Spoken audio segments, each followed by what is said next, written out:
Okay, some Latin. Part 6 of Macrobius. Posterior dia. The next day, to the house of Vettius, Matunini, early in the morning, or not really that early, but in the morning, all into which the day before they had convened yesterday, where they've all convened to the house of Vettius, where they'd all had been the day before.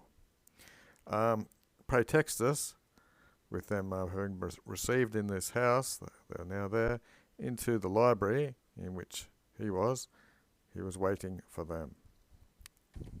2.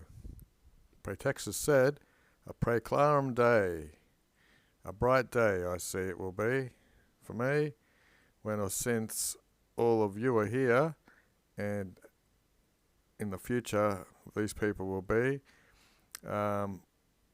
They've promised, it's pleasing or fitting for them to be asked to our society, our alliance, our little gathering.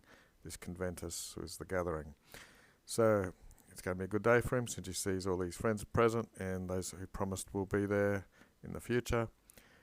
Okay. It seemed to Posthumus solely that he's going to be a bit later, it looks like, or something, because he's instrumenting. He's drawing up his the care of his defences, or he's planning his little speech he's going to give. Okay, so in the place of him, when he's abnuing, which means he's refusing to come on time,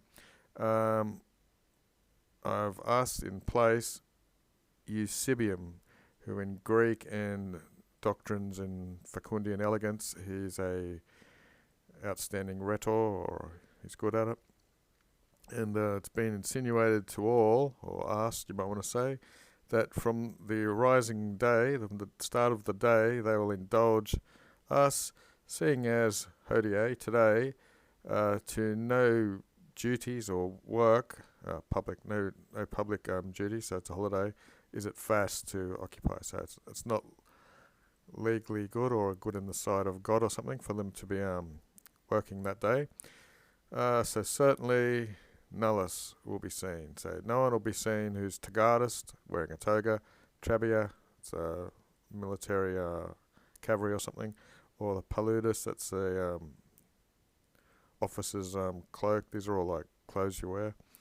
Or praetextus, that's once you get into a certain age, you get to wear the purple striped thing. So on this day, you won't see any of them.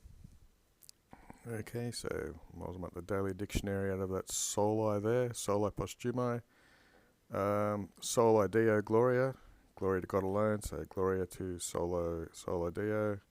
See this guy up here, soli dative looking thing.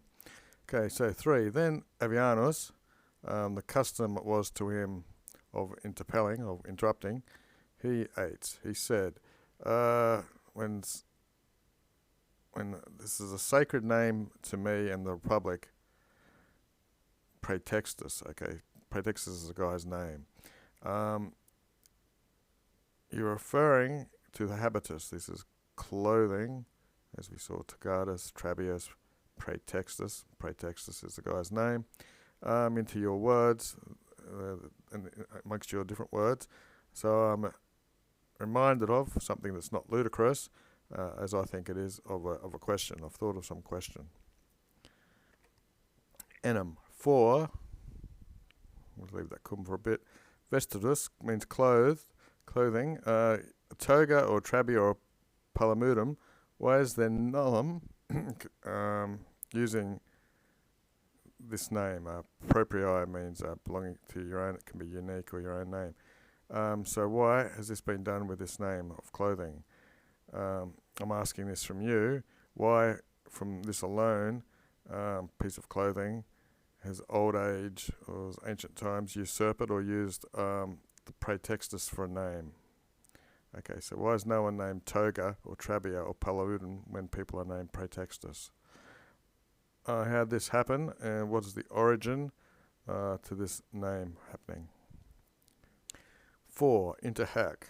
While this is going on, with the words of Avianus, Flavianus and Eustathius, a par insignia of friends, a good pair of friends or outstanding pair of friends, and a little after Eusebius in ingresside. So these three people here ingressi sauntered, making the coetum, the gathering, a bit more alacria, more brisk or enthusiastic.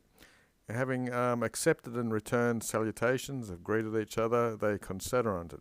They sat perconting, asking questions of quidnam, or what of the conversation have they stumbled into. 5. Then Vetius inquired, it's a very opportune time that you are here. And adserta, someone who asserts. Okay, so this is a compound of sum. Looks like there's a dative. You're here. You can help the person asking the questions as someone who asserts on behalf of the questioner. So he's looking for an ally. 4. Our avianus has moved me in a question of the name of my name, and thus he's efflageting. He's demanding the origin of it. Just as if some fides, trustworthiness or something about this gens, this family, is being exegended, being sought or pressed out or something. Nam cum nullus, for when no one, sit there is, subjunctive, who is called in his own name, Tagatus or Trabius or Paluditus, why is the name Praetextus considered? He's demanding it to be preferred or put out in the medium. In the middle just means where the attention is, so that's what's going on. But also, moreover, at the Temple of Delphi, there's an inscription on the postern or the doorpost, and one from, what's that, Naughty Nine, Unius, they have the eyes on them. One from the number of the 7 wise people, something to do with Sparta or something, I think. There's this opinion, something in Greek. I should be estimating or thinking about, I should know myself basically as well. I think that's what this inscription's about. He should know himself, and how can I know myself if I'm ignorant of my name or something? Cuius, of which, to me, now, at correlatives, both the origin and the cause of my name, decendes, must be sought and spoken. 7. Tullius Hostilius, the king of the Romans, 3rd, with the Etruscan war having day, which day below means it's ended, that's war down, the war's come to an end, the curule seat and lictors and the toga picta and the praetextam, which are insignia of the magistrates of the Etruscans, were. Tullius Hostilius was the first who thought they should institute this Roma, locative at Rome.